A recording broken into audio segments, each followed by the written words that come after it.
মানুষের ভাগ্য পরিবর্তনে সকলকে ঐক্যবদ্ধ হওয়ার আহ্বান জানিয়েছেন বিএনপি চেয়ারম্যান তারেক রহমান। ভোটের অধিকার আর যেন কেউ ছিনিয়ে নিতে না পারে সেজন্য সবাইকে সতর্ক থাকার আহ্বান জানান তিনি।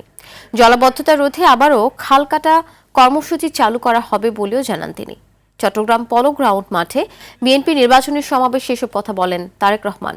বলেন, জনগণের ভোটে ক্ষমতায় গেলে ফ্যামিলি কার্ড, কৃষক কার্ড সহ বিএনপির দেয়া প্রতিশ্রুতি ধীরে ধীরে বাস্তবায়ন করা হবে।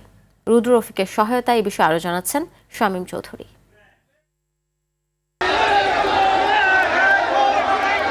ঐতিহাসিক পলো গ্রাউন্ড মাঠে বিএনপির নির্বাচনী সমাবেশকে কেন্দ্র করে চট্টগ্রাম নগর জুড়ে সৃষ্টি হয় প্রাণচাঞ্চল্য।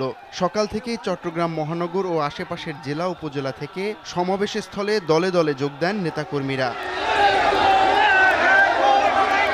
নেতাকর্মীদের পাশাপাশি বিপুল সংখ্যক সাধারণ মানুষের অংশগ্রহণ সমাবেশকে আরো প্রাণবন্ত করে। জনসমুদ্রে পরিণত হয় পলো গ্রাউন্ড এলাকা। তারেক রহমানকে মঞ্চে দেখেই মাঠ জুড়ে বিরাজ করে উৎসবের আমেজ ও নির্বাচনী উদ্দীপনা।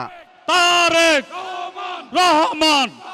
সেখানে তারেক রহমানের হাতকে শক্তিশালী করার জন্য ধানের শীষে ভোট চান বিএনপি নেতারা। আগামী 12 ফেব্রুয়ারি ধানের শীষের প্রতীকে একটি করে ভোট দিয়ে বাংলাদেশের মানুষের এই স্বাধীনতার সার্বভৌমত্বকে অক্ষুণ্ণ রাখবো। বক্তব্যের শুরুতেই সমালোচনা না করে এগিয়ে যাওয়ার কথা বলেন তারেক রহমান। বলেন, জনগণের ভোটে সরকার গঠন করতে সক্ষম হলে শিক্ষার স্তরে স্তরে পরিবর্তন আনার কথা।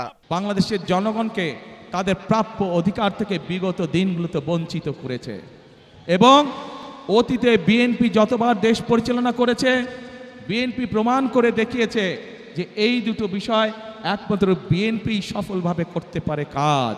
সেই বিষয় দুটো হচ্ছে, এক, মানুষের নিরাপত্তা,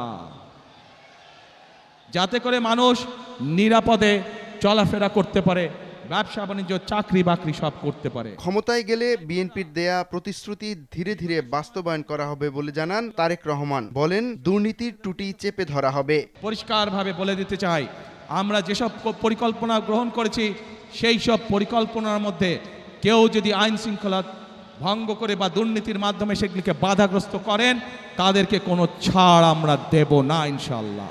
সে সময় কাঙ্ক্ষিত পরিবর্তনের জন্য আগামী 12 তারিখ ধানের শীষে ভোট চান বিএনপি চেয়ারম্যান তারেক রহমান। দেশের মানুষের ভাগ্যের পরিবর্তন করতে হয়, তাহলে আমাদের সকলকে আজ ঐক্যবদ্ধ থাকতে হবে। শামীম চৌধুরী, RTV, ঢাকা।